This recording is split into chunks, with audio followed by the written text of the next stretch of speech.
নবীর বাড়ি দিয়ে আসলো। মনে মনে যা ভাবলেন তাই হলো। নবীজি বললেন, আবু হুরায়রা এবার সবার মাঝে বন্টন করে দেবে। আবু হুরায়রা মনে মনে ভাবতে লাগলো, আরে আসহাবে সুফফার সব সাহাবীর মাঝে যদি বন্টন করে দেয়, সবার শেষে আমার পালা আসবে, আর যখন আমার পালা আসবে আমার জন্য কিছুই থাকবে না। বাড়িতে যদি মেহমান আসে, বাড়ির লোকেরা কি আগে খায় না মেহমানদের আগে খাওয়ায়? আপনাদের এদিকে মনে হয় যে বাড়ির লোকেরা আগে খেয়েছে, পেট ভর্তি করে, তারপরে মেহমানদের খাওয়ায়। তারপর কথা বলে কেন আগে কালে খাওয়ায়, মেহমানকে খাওয়ায়। এমনও হয় মেহমানকে মেহমানদারি করতে গিয়া মেয়ের বাড়ি, যখন মেয়ে যারা বিয়ে দিয়েছে, মেয়ে বিয়ে দিলে আপনার বুঝতে পারবেন ছেলের বাড়ির লোকেরা কি করে, মেয়ের বাড়িতে আসার কথা 100 আসতে 150 হয় না। আর ছেলের বাপ বলে, আমার বাড়িতে কত আসবেন, যদি 100 খাওয়াইতে পারবো না, 50 জন আসবে।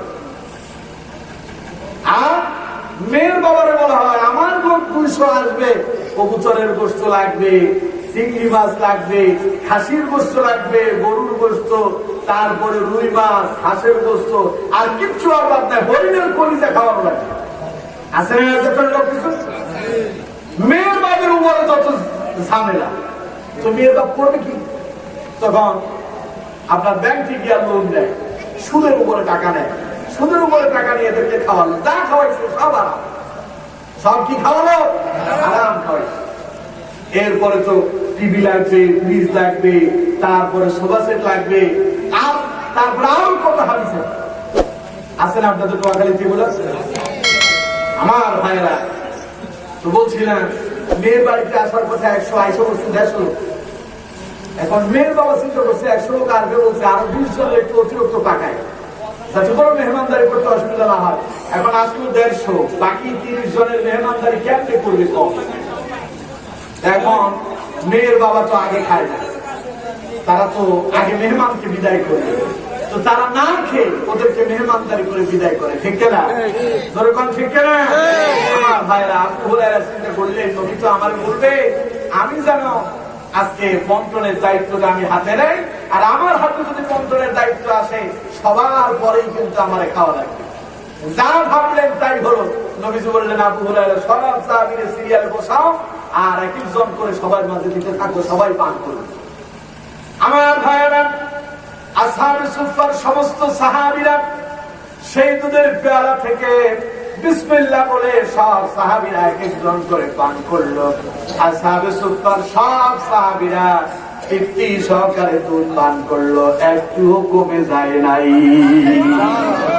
হযরত আবু হুরায়রা বলেন, সব আসহাবে সুফফার সাহাবীরা ওই দুধের পেয়ালা থেকে দুধ পান করার পরে নবীজি আমার দিকে তাকায়া মুস্কি হাসি দিয়া বললেন, আবু হুরায়রা রে, এখন শুধু তুমি বাকি আছো আর আমি নবী বাকি আছি। আবু হুরায়রা রে, এবার তুমি পান করো। হযরত আবু হুরায়রা বিসমিল্লাহ বলে পান করতে লাগলেন।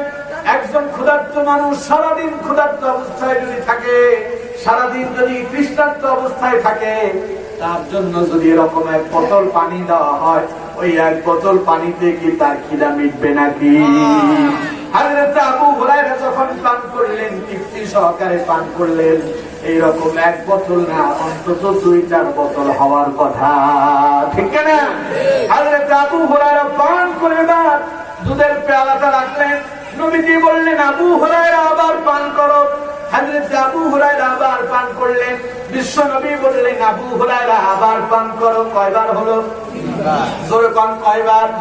হযরত আবু হুরায়রা 3 বার পান করলেন। এবার নবীজি বলছে, আবু হুরায়রা রে আবার পান করো। হযরত আবু হুরায়রা বলছেন, ইয়া রাসূলুল্লাহ, ওই আল্লাহর নামে শপথ করে বলছে, যিনি আপনি মুহাম্মদ সাল্লাল্লাহু আলাইহি ওয়াসাল্লামকে সত্য নবী করে এই পৃথিবীতে প্রেরণ করেছেন, ওই আল্লাহর নামে শপথ, হুজুর আমার পেটের মাঝে একটু জায়গা খালি নাই যে আমি এক ঢোক দুধ পান করতে পারি। সুবহানাল্লাহ, সুবহানাল্লাহ। আমার ভাইয়েরা, এবার বিশ্ব নবী মুহাম্মদ সাল্লাল্লাহু আলাইহি ওয়াসাল্লাম তিনি বলতে লাগলেন, আলহামদুলিল্লাহি রাব্বিল আলামিন। কার প্রশংসা করলেন? কার? খাবার যতটুকু পান সেটা ডাউন হতে পারে, সেটা শুধু লবণ দিয়া ভর্তা দিয়া হইতে পারে, যেটাই হয় যা পান তাতে আলহামদুলিল্লাহ কি করতে হবে? বরকত দেবেন কে? এত সাহাবি খাওয়ার পরেও একটু কমে যায়, সব সাহাবীরা তৃপ্তি সহকারে খেলেন, এই খাবারে বরকত দিয়েছেন কে? আপনি আল্লাহর নিয়ামত ভক্ষণ করার পরে আপনি যদি আলহামদুলিল্লাহ বলেন, আপনার নিয়ামতের মাঝে আবার বেশি করে বরকত দিবেন কে? আমার ভাইয়েরা, হযরত আবু হুরায়রা বলছেন, এবার নবীজি আল্লাহর প্রশংসা করলেন, এরপরে বিশ্ব নবী তিনি এবার বিসমিল্লাহ বলে পান করতে লাগলেন। সুবহানাল্লাহ। আমার ভাইয়েরা যে বলছিলেন, ওদের কোনো বাড়ি ছিল না, ওদের গাড়ি ছিল না, সম্পদ ছিল না, খাবার ছিল না, কোত্থেকে খাবার আসবে তাও জানতো না, কিন্তু আমার ভাইরা তাদের মাঝে ছিল ঈমান। ওই আসহাবে সুফার সাহাবীদের মাঝে এমন ঈমান ছিল, আল্লাহ সুবহানাহু ওয়া তাআলা তাদের প্রত্যেকটা কাজেই তিনি বরকত দিয়া পরিপূর্ণ করেছে।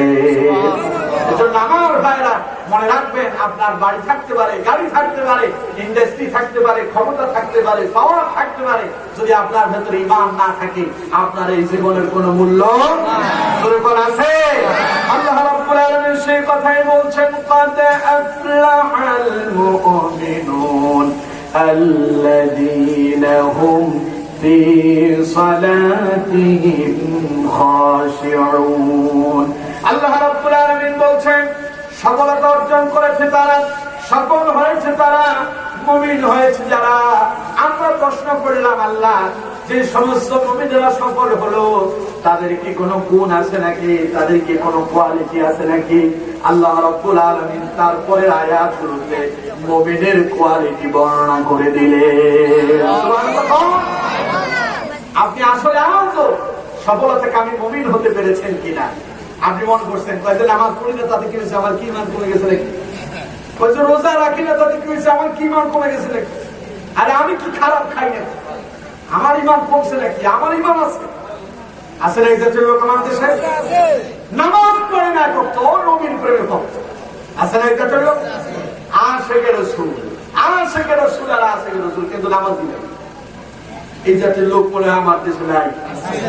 আমার ভাইরা না, ওই আশিকে রাসূল দিয়ে কাম হবে না, ঈমান যদি আপনার ভিতরে পরিপূর্ণ না থাকে। বন্ধুগণ, রাসূলের আশিক হতে হবে, এবং আশিকের কাজই হচ্ছে যে কাজ করলে রাসূল খুশি হন সেই কাজগুলো করতে হবে, ঠিক না? কিন্তু নামাজি বলে না একত্র, ও নবীর প্রেমে ভক্ত, ওর দিল হয়তো শক্ত, ঠিক না? আমার ভাইরা, আল্লাহ রাব্বুল আলামিন এবার সফলতাকামী মুমিনের কোয়ালিটি বর্ণনা করছেন। আপনিও কালেমা পড়েছেন, আপনি মনে করেছেন আপনি মুমিন হয়েছেন, আপনার জীবনের সাথে একটু মিলায় দেখেন আজও আপনি সফল হয়েছেন কিনা, একটু মিলায় দেখেন। আল্লাহ পাক এবার সফলতাকামী মুমিনের কোয়ালিটি বর্ণনা করছেন। আল্লাহ রাব্বুল আলামিন বলছেন, আল্লাযীনা হুম ফি সালাতিহিম খাশিউন। সফলতাকামী মুমিনের প্রথম কোয়ালিটি, প্রথম গুণ হচ্ছে সে নামাজে হবে অত্যন্ত বিনয়ী। নামাজে কি হবে? বিনয়ী। কালেমা পড়ার পরে, ঈমান আনার পরে একজন ব্যক্তির উপরে প্রথম দায়িত্ব হলো নামাজ। প্রথম দায়িত্ব কি? নামাজ। আল্লাহ সেই কথাই বলছে, তুমি তো মুমিন, কিন্তু তুমি নামাজই পড়ো না, কিসের মুমিন তুমি? আর মুমিন তো তারা, সফল মুমিন তারা শুধু নামাজ পড়ে না, বরং ওরা নামাজে হয় অত্যন্ত বিনয়ী, ওরা নামাজ আদায় করে খুশু এবং খুজুর সাথে। আমরা যখন নামাজে দাঁড়াই, আজকের কি বার? শুক্রবার না? শুক্রবারে মুসল্লিদেরকে দেখবেন মসজিদে অবাক পড়ে না, মাইকে আওয়াজ শোনা যায়, মসজিদের ইমাম সাহেব খুতবা দিচ্ছেন। বাইর থেকে বাড়ির লোকেরা চিন্তা করে আরো তো সময় আছে, এখনো তো হুজুর ওয়াজ শেষ করে নাই, আমরা তখনই মসজিদে যাব যখন হুজুরের ওয়াজ বন্ধ হবে, তখন 5 মিনিট সময় দিবে কাবলা জুমা পড়ার জন্য, তখন যাবো, আস্তে ধীরে গিয়ে নামাজ 2 রাকাত কইরা পেছন দিয়ে দৌড় দিয়ে আবার বের হয়ে যাবো। আসলে এই জাতের মুসল্লি সারা ওয়াক্ত তার দেখা যায়, সপ্তাহের 6টা দিন সে অনুপস্থিত। শুক্রবার জুমার দিন মসজিদে আইসা এক একজনের ঘাড়ের উপরে লাফ দিয়া ঝাঁপ দিয়া জায়গা ধরার জন্য পাগল। আর ইমাম সাহেব সালাম ফেরানোর দেরি, মুসল্লিদের ঘাড়ের উপরে লাফ ঝাঁপ দিয়া মসজিদ থেকে বেরোতে দেরি যায়। এই জাতের ঘটনা আপনাদের আল্লাহ আমি মসজিদে হয় না, হয় না? হুজুরে বুঝাই তো ইমাম সাহেব আপনি থাকেন, আমরা গেলাম। আর যদি ইমাম সাহেব যখন ওয়াজ করতে থাকে, খুতবা দেয়, তখন ও গড়ির দিকে তাকায়, সময় কদ্দুর দেয়। যদি 5 মিনিট যদি একটু বেশি হয়, ইমাম সাহেবের চাকরি দিয়ে দেবে। আছে না এটা চললো? কেরাম যদি একটু লম্বা পড়ে ইমাম সাহেব নামাজের ভেতরে, তো সব থেকে ইমাম সাহেবকে সিগন্যাল মারে। আছে না? আছে না? এক জায়গায় গেলাম, মাহফিল করতেছি, আমি বললাম যে পেছন থেকে সিগন্যাল মারে। মুরব্বি মাহফিলের সভাপতি উনি আবার বলতে হুজুর সিগন্যাল না, মিস কল মারে। নামাজের মাঝে মিস কল মারে হুজুরে। মানে হুজুর এত বড় কেরাত পড়েন কেন?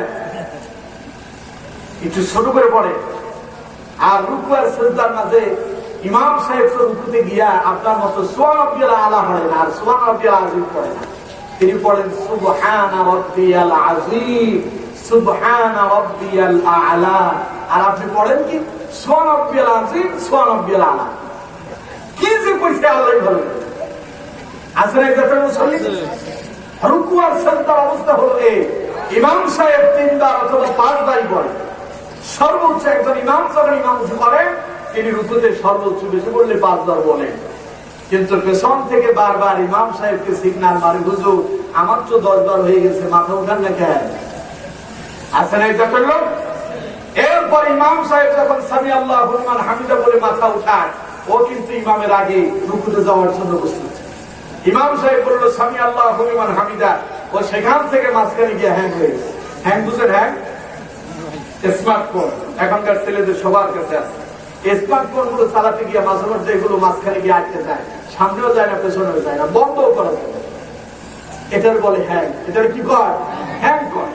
এই মুসল্লি গুলোর অবস্থা হলো, এরা রুকু থেকে এবার উঠছে, সোজা হয় না, এখন এতটুকু উঠে আবার বাইরে দেওয়ার সময় এখানে গিয়ে আটকে গেছে, আর যেতে পারবে না।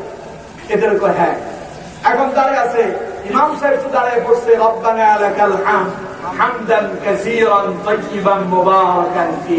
ও মাঝখানে গিয়ে দাঁড়িয়ে আছে। এখন চিন্তা করে তো দাঁড়াইতেও পারে না, নিচেও যেতে পারে। আমার ভাইরা, ইমাম সাহেব রুকু থেকে আবার উঠা দাঁড়ায় তাসবিহ শেষ করলো। ইমাম সাহেব গুলো এবার সিজদায়। সিজদায় গিয়ে ইমাম সাহেব পড়ছে সুবহানা রাব্বিয়াল আ'লা, আর মুসল্লি পড়ে সুবহান রাব্বিয়াল আ'লা। এখন ইমাম সাহেব পড়লো 3 বার, ওর শেষ হয়ে গেছে 17 বার। ও পেছন থেকে আবার কাশি দিয়া ইমাম সাহেব মাথা তুলে না কেন? বলে ইমাম সাহেব মনে হয় মরে গেছে। আমার ভাইরা, এবার হলো কি, ইমাম সাহেব যখন তাসবিহগুলো শেষ করে মাথাটা উপরের দিকে তুললো, ইমাম সাহেব তো জানে সিজদা থেকে সোজা হয়ে বসা ওয়াজিব, রুকু থেকে সোজা হয়ে দাঁড়ানো ওয়াজিব। এখন পেছনের মুসল্লির হলো কি, ও সিজদা দিয়া সিজদা থেকে উঠা মাঝখানে আবার হ্যাঁ, ও তো আরেকটা দেওয়ার জন্য প্রস্তুত। ইমাম সাহেব তো মাঝখানে উঠে পড়তেছে আল্লাহুম্মা গফিরলি ওয়ারহামনি ওয়াআফিনি ওয়াহদিনি ওয়ারযুকনি। এখন মুসল্লি তো তা পড়ে না, ও মাঝখানে গিয়ে আগের মতো সিজদা থেকে উঠছে, এতটুকু গিয়ে আবার হ্যাং হয়ে আছে। করবোটা কি? এখন তো সোজা হইতে পারে না, ওটা ভেতরে যাইতে পারে। আমার ভাইরা, যারা ইচ্ছাকৃত রুকু থেকে সোজা হয়ে দাঁড়ালো না, সিজদা থেকে সোজা হয়ে বসলো না, ওর নামাজ হয় না। কি করেন? নামাজ হয় না আপনার। আর ইমাম সাহেব যদি একটু নামাজ যদি কেরাত তাসবিহ যদি একটু বড় পড়ে, ও কয় যে মসজিদে আর যাবো না, এই মসজিদের ইমাম সাহেব পা ধরায় দেবে। আর এখন তো মসজিদ গুলোতে চেয়ারের অভাব নাই, সব চেয়ারম্যান সাহেব হয়ে গেছে। আমি বড় আশ্চর্য হলাম, একটা পিকচার আমি নিয়ে রাখছি, গত পরশুদিন দেখলাম এক মসজিদের ভেতরে সব চেয়ার, এই যে আপনারা দেখেন চেয়ারে ভরপুর, পুরো মসজিদের ভেতরে চেয়ার। আমি তো চিন্তা করতেছি আগামীতে দেখা যাবে সব মসজিদের ভেতরে চেয়ার পরিপূর্ণ হয়ে যাবে। আমার মুরব্বী বাবাজিরা রাগ করবেন না, আপনারা সবাই ঘর থেকে হেঁটে হেঁটে কিন্তু মসজিদে আসে, জমিনে গিয়ে ধান রোপণ করে, কোনো অসুবিধা নাই, কোনো কোমরে ব্যথা নাই। ঘরের ভেতরে গিয়া বাংলা কমেন্ট ছিলেন, ইংলিশ কমেন্ট কয়জনের আছে? সবাই বাংলা কমেন্টে বসে 10 মিনিট বাথরুম সারে মসজিদে আইসা 2 মিনিট বসে আল্লাহর তাসবিহ তাহলিল গুলো আদায় করতে পারে না, ঠিক না? আল্লাহর কাছে আসলে ওর কোমরের ব্যথা বেড়ে যায়, ওর মাজা ব্যথা বেড়ে যায়, কিন্তু জমিনে কাজ করে যখন, তখন কোনো অসুবিধা হয় না। আরে মুসল্লিরা, কেন এগুলো করেন? লাভ কি হবে আপনার? তেমন পর্যন্ত নামাজ পড়বেন, কোনো লাভ নেই। আর যারা চেয়ারের ভিতরে বসে নামাজ পড়ে, কিছু লোক আছে, ইমাম সাহেব তো রুকুতে যাওয়ার জন্য তিনি দাঁড়ানো থেকে যাচ্ছেন আল্লাহু আকবার বলে, কিন্তু তিনি তো আগে থেকে তৈরি, কিন্তু মাঝখানে আছেন, তিনি ইমাম সাহেবের আগে আল্লাহু আকবার। এমনকি সেজদাতে একই অবস্থা, ইমাম সাহেব তো রুকু থেকে সোজা হয়ে দাঁড়ায় আল্লাহু আকবার বলে সেজদায় যায়, আর মাঝখানে আমার চেয়ারের ভিতরে যে মুরব্বী বাবাজি বসে আছেন উনি তো ইমাম সাহেবের আগে, তিনি আল্লাহু আকবার বলতেই আল্লাহ বলতেই তিনি সেজদা মেরে দিয়েছেন। নামাজ হবে? এরপরে জামাতের জন্য যে কাতার সোজা করা ওয়াজিব, সিয়াম দেওয়ার পরে জামাতে আপনি দাঁড়ায় পড়েন আর বসে পড়েন, যেভাবে পড়েন কাতার সোজা হয়। আপনার কারণে মসজিদের কাতার নষ্ট হয়েছে, আপনার কি নামাজ হয়েছে? কম। আমার মুরব্বী বাবাজিরা বসে পড়েন, যেইভাবে পড়তে আপনার কাছে মজা লাগে, যেইভাবে পড়তে পারেন আপনি ওইভাবে বসেন, নামাজ হয়ে যাবে। কিন্তু চেয়ার দিয়া মসজিদটারে নোংরা করবেন না। মসজিদের ভেতরে চেয়ার দিয়া নামাজের ভেতরে আইসা বাকি মুসল্লিদের নামাজ নষ্ট করবেন না। আমার ভাইরা বলছিলাম নামাজ যখন আমরা দাঁড়াই দারুণ উদাসীন আমরা, ঠিক না? শুধু তাই না, নামাজের ভেতরে আমরা যখন দাঁড়াই একটা মশা যদি কামড় দেয় আমাদের মুসল্লিদের অবস্থা হলো এই, এমন করে লাভ দেয় আর ঝাঁপ দেয়, সাথে মুসল্লি যেটা দাঁড়ায় আছে ওইটার সুদটা নিয়ে মাটিতে পড়ে। আবার মাঝে মধ্যে হয় কি, মশা যদি কামড় দেয় ইমাম সাহেব সামনে দাঁড়ায় খেলাতের মধ্যেখানে গিয়া বাধা প্রাপ্ত হয়েছে, ইমাম সাহেব মনে করছে মুসল্লি মনে পেছনে বেশি আসছে, মারামারি লাগছে জায়গা নিয়ে, ঠিক না? আমার ভাইরা এই জাতের কাজ করলে কি নামাজ হবে? নামাজ অত্যন্ত বিনয়ী হতে হবে। আল্লাহ সুবহানাহু ওয়া তাআলা সেই কথাই বলছেন, মুমিনের প্রথম কোয়ালিটি হলো আল্লাযীনা হুম ফী সালাতিহিম খাশিউন। মুমিন নামাজের মাঝে হবে অত্যন্ত বিনয়ী, নামাজ পড়বে সে খুশু এবং খুদুর সাথে। আমার ভাইরা কোন তো দেখি নামাজে দাঁড়ালে আমাদের সবার মন কি নামাজের ভেতরে থাকে? জোরে কোন থাকে? এখন নামাজের ভেতরে যদি মন না থাকে নামাজ হবে? সবাই কোন হবে? আজকের মাগরিবের নামাজের ভেতরে কার কার নামাজে মন ছিল একটু হাত তুলে দেখেন, মানে অন্যদিকে মন যায় নাই। মাশাআল্লাহ, আলহামদুলিল্লাহ, কোন মাশাআল্লাহ। এটা কি হুজুরে দেখানোর জন্য করছেন? যদি মন থেকে করেন তো আলহামদুলিল্লাহ। তবে আমি আপনাদের এখানে পেয়েছি এত লোক, নোয়াখালী তো আল্লাহর ওলি, নোয়াখালীতে আলেম ওলামা বেশি, এখানকার মানুষ নামাজই বেশি। হতে পারে এখানকার লোকেরা নামাজের ভেতরে দাঁড়ালে অন্যদিকে মন যায় না, কিন্তু যেখানে হাজার হাজার মানুষ আমাদের থেকে আলোচনা শোনার জন্য সামনে বসে থাকে, এমন লোকদেরকে হাত ওঠানোর জন্য বললাম, দুই একজন হাত তুলে বলছে আজকের নামাজের মন অন্যদিকে যায় না। আপনারা তো সবাই তুলছেন, আলহামদুলিল্লাহ। আমার ভাইয়েরা, এবার পঞ্চ দেখি নামাজে যদি মন না থাকে নামাজ হবে? বাকি যারা তুললো না তারা বুঝাতে চাইছে যে আমাদের মন ছিল না। তাহলে আপনাদের ভাষায় নামাজে দাঁড়ালে মন যদি নামাজের মাঝে না থাকে তাহলে নামাজ হবে? যেরকম হবে। এবার বিশ্ব নবীর হাদিস থেকে শুনুন। আমার ভাইয়েরা, আল্লাহ নবীর দরবারে একজন বেদুইন সাহাবী এসেছেন, রাসূলুল্লাহর কাছে একখানা মাসালা জানার জন্য এসেছেন। বাড়িতে এসে রাসূলুল্লাহকে পেলেন না, দেখা হলো হযরত আলীর সাথে। হযরত আলী তাকে জিজ্ঞাসা করলেন, বেদুইন সাহাবীকে জিজ্ঞাসা করলেন, কেন এসেছো? বেদুইন সাহাবী বলছেন, আমি রাসূলুল্লাহর দরবারে এসেছি। আল্লাহর নবীর প্রিয় সাহাবী হযরত আলী বললেন, তুমি রাসূলের কাছে কেন এসেছো? আমাকে তুমি বলতে পারো নাকি? দেখি তুমি কি জানতে চাও, আমি তোমার সেই কথাটা তোমাকে আমি সঠিকভাবে উত্তর দিতে পারি কিনা একটু আমারে বলো তো দেখি। বেদুইন সাহাবী বলছে, আমি রাসূলের কাছে একখানা মাসালা জানতে চাই। কি মাসালা জানতে চাও? আল্লাহর নবীর সেই বেদুইন সাহাবী বললেন, আমি যখন নামাজে দাঁড়াই আমার মন নামাজের মাঝে থাকে না, এখন কি আমার নামাজ হবে? হযরত আলী আপনাদের মতোই ডাইরেক্ট উত্তর দিয়ে দিলেন, নামাজ হবে না। আমার ভাইরা, আল্লাহর নবী ফিরে আসলেন বাড়িতে। বাড়িতে আইসা জিজ্ঞাসা করলেন, আলী আমার কাছে কি কেউ আসছিল? হযরত আলী বললেন, হ্যাঁ ইয়া রাসূলুল্লাহ, একজন বেদুইন সাহাবী আসছিল। নবীজি জিজ্ঞাসা করলেন, কেন আসছে? কিছু কইছে নাকি? বলে একখানা মাসালা জানতে আসছিল। কি মাসালা? তিনি জানতে চেয়েছেন, তিনি যখন নামাজে দাঁড়ান মন তার নামাজের মাঝে থাকে না, এখন কি তার নামাজ হবে নাকি? নবীজি বললেন, আলী তুমি কি জবাব দিয়েছো? হযরত আলী বলছেন, ইয়া রাসূলুল্লাহ, আমি তো কইছি নামাজ হবে না। আল্লাহ নবী বললেন, আলী রে যদি তাই হয় তাহলে এখন তুমি 2 রাকাত নামাজ পড়ে আমারে দেখাবে। তোমার মন যদি অন্যদিকে না যায়, আমি নবী তোমার একখানা চাদর উপহার দেব। আলোচনা কর না সুবহানাল্লাহ। হযরত আলী ওযু করে নামাজের বিছানা নামাজে দাঁড়িয়ে গেল। আল্লাহু আকবার বলে নামাজ শুরু করলেন। প্রথম রাকাত দারুণ ভাবে শেষ করলেন, অন্যদিকে মন গেল না। দ্বিতীয় রাকাতটাও দারুণ ভাবে শেষ করলেন, অন্যদিকে মন গেল না। তাশাহুদের বৈঠকে বসে তাশাহুদ শেষ করলেন। সালাম ফেরানোর পূর্ব মুহূর্তে হঠাৎ করে মনে পড়ে গেল, আল্লাহ নবী যে আমার একখানা চাদর উপহার দিবেন বলেছেন, ওই চাদরখানা কি মা হাফসার ঘরের চাদর না মা আয়েশার ঘরের চাদর? সমস্যা তৈরি হয়েছে না? খুব সুন্দর করে নামাজ পড়ছে। শেষের দিকে আয়েশা চিন্তা করছে যে আজকে যে আমি যে নামাজে বসি, রসুল যে আমার একখানা চাদর দিবেন কইলে, রসুল যে চাদর আমার দিবেন ওই চাদরখানা কি মা আয়েশার ঘরের চাদর না মা হাফসার ঘরের চাদর? কিন্তু করার আছে কি, নামাজ তো পড়তে হবে। নামাজ শেষ করলেন, সালাম ফেরালেন, আসসালামু আলাইকুম ওয়া রাহমাতুল্লাহ, আসসালামু আলাইকুম ওয়া রাহমাতুল্লাহ। নজর পড়লো রাসূলুল্লাহর চেহারা মোবারকের দিকে। হযরত আলী তাকায় দেখেন বিশ্ব নবী মুস্কি মুস্কি হাসে।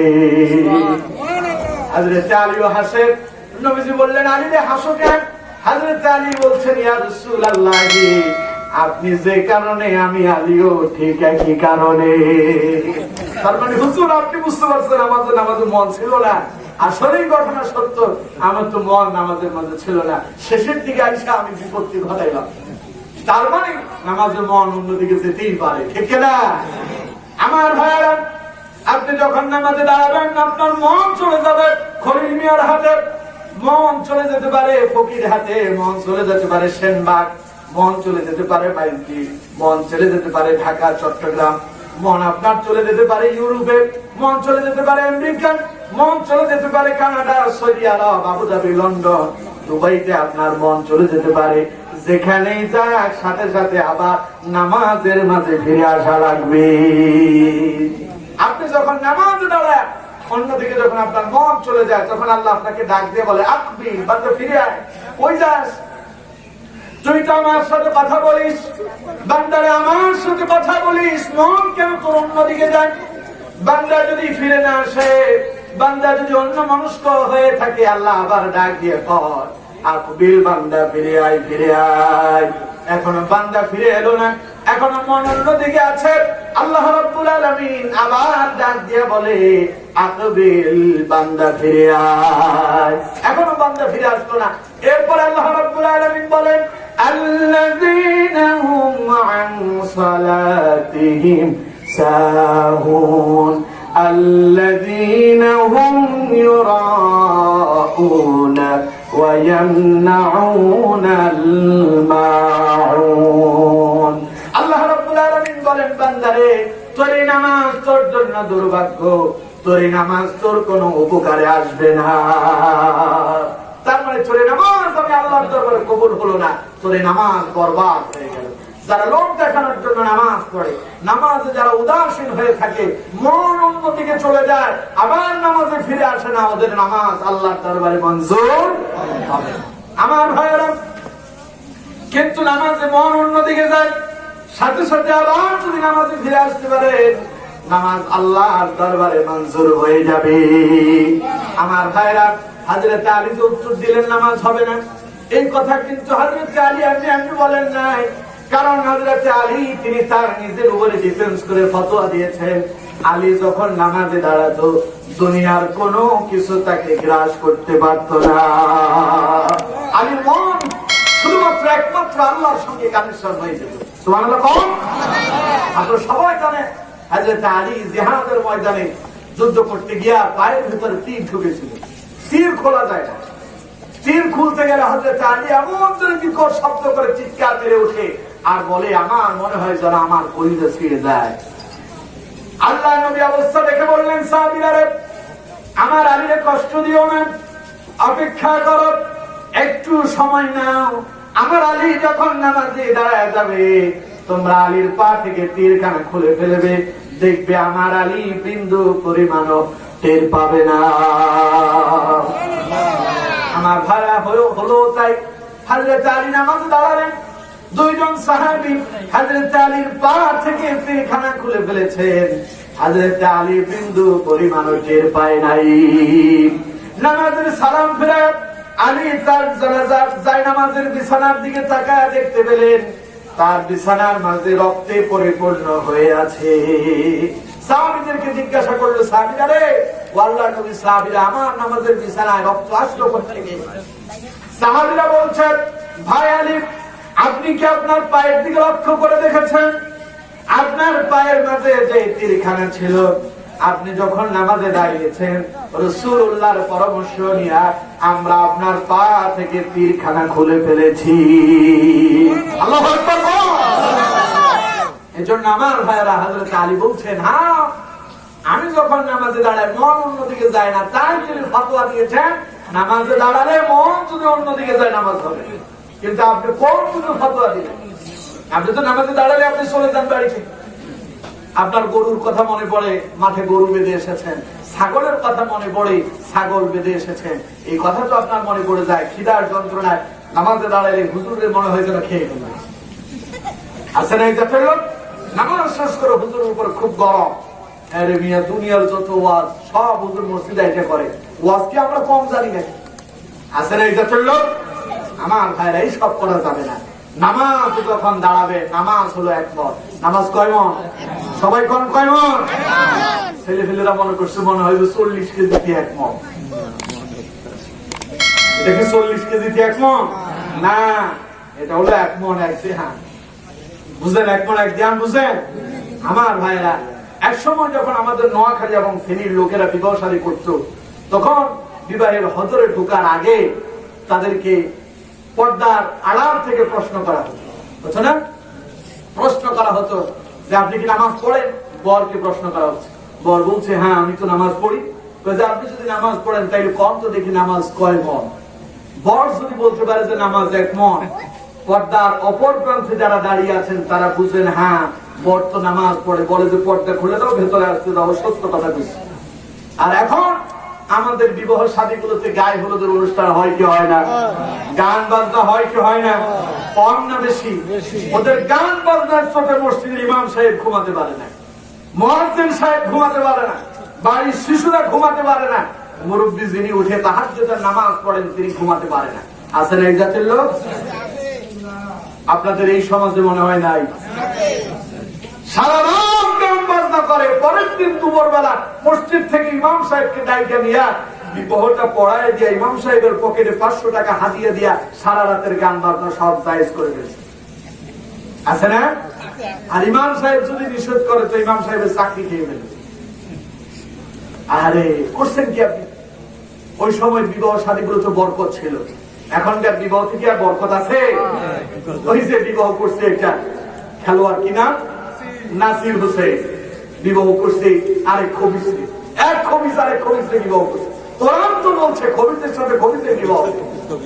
কোরআনুল কারীম বলছে যে সূরা আমি আপনাদের সামনে তিলাওয়াত করছি, তারপরের সূরা সূরা নূরের ভেতরে কোরআনুল কারীম এর ভেতরে আল্লাহ পাক জানায় দিচ্ছেন, আল খাবিসাতু লিল খাবিসিনা ওয়াল খাবিসুনা লিল খাবিসাত والطيبات للطيبين والطيبون للطيبات।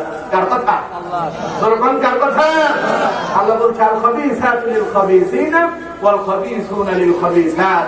দুশ্চরিত্রবান পুরুষের জন্য দুশ্চরিত্রা নারী, আর দুশ্চরিত্রা নারীর জন্য দুশ্চরিত্রা পুরুষ।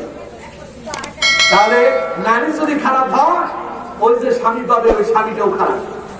আর স্বামী যদি খারাপ হয়, ওই যে স্ত্রী পাবে সেই স্ত্রীটাও খারাপ। এখন এই মেয়ে তো বিবাহের পরে তার স্বামী তার নামে মামলা করেছে, তাও ৪র্থ নাম্বার স্বামী, তার আগে আরো ৩টে আছে, টোটাল ৪টা।